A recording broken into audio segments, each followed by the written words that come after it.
पार्कवरून घरी आल्यानंतर आम्ही सगळ्यांनी डिसाईड केलं की आपण सगळे मिळून कार्ड्स खेळूयात. त्यामुळं मग इकडे आत्तू मामा आणि आरती सागर यांना पण बोलवून घेतलं खेळण्यासाठी, कारण तिथे जवळच राहतात कामोठ्याला. बेलापूर आणि कामोठा जास्त अंतर नाही आहे. मग ते पण रात्री लगेच आले.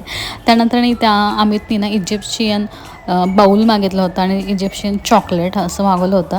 मग मुलं सगळे छोटे मुलांना वाटलं की बड्डेचं म्हणून ते सगळे क्लॅप करत होते आणि हसत होते. मग त्यामुळं आम्हीही क्लॅप करून हॅपी बर्थडे वगैरे टू हे सॉन्ग म्हटलं आणि खूप मज्जा आली.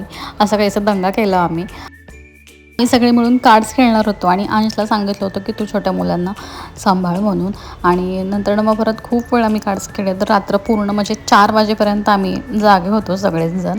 नंतर छोटी मुलं झोपी गेली होती, पण खूप मज्जा आली.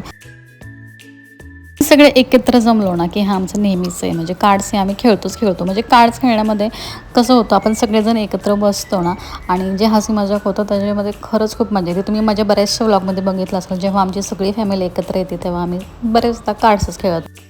पण थोड्या वेळ गेल्यानंतर पुन्हा ना अक्षयने ना कुनाफा हे मागवलेलं होतं. मी ते फर्स्ट टाईमच खाल्लं आम्ही दोघांनी.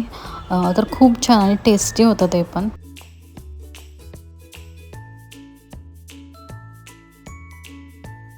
तर नेक्स्ट डेला ना आत्तूनी ना इडली आणि चटणी बनवलेली होती. आत्तूच्या हातची इडली आणि चटणी मला हे पहिल्यापासून खूप आवडते. मग मस्तपैकी छान नाश्ता वगैरे केल्यानंतर चहा घेतला आणि आता आरती, सागर आणि आत्तू आणि मामा हे निघाले होते तिकडं त्यांच्या घरी. आणि त्यानंतर आता आम्ही पण निघणार आहे माझ्या नंदेकडं, सोनियाकडे. तिथे जवळच राहते. मग नाश्ता वगैरे जाऊन आम्ही तर आवरायचंच होतं, आम्हाला जायचं होतं. पण पुन्हा आम्ही पत्ते खेळायला बसलो. सगळे म्हटले एक तरी डाव आणखीन लास्ट खेळूयात आणि मग जाऊयात आपापल्या घरी. मग पुन्हा असं डिसाईड झालं. आमचं हे नेहमीच आहे, येऊपर्यंत लास्ट मोमेंटपर्यंत आम्ही एकत्र वेळ घालवण्याचा प्रयत्न करत असतो. फायनली आरती आणि सागर यांना बाय बाय केलं आणि आम्हीही रेडी झालो तर जाण्यासाठी. तर इथं निघताना मला आतून छान असं प्लॅन दिलेलं होतं. तर तिलाही माहिती आहे मला प्लॅन्स खूप आवडतात, त्यासाठी हे गिफ्ट दिलं होतं तिने मला.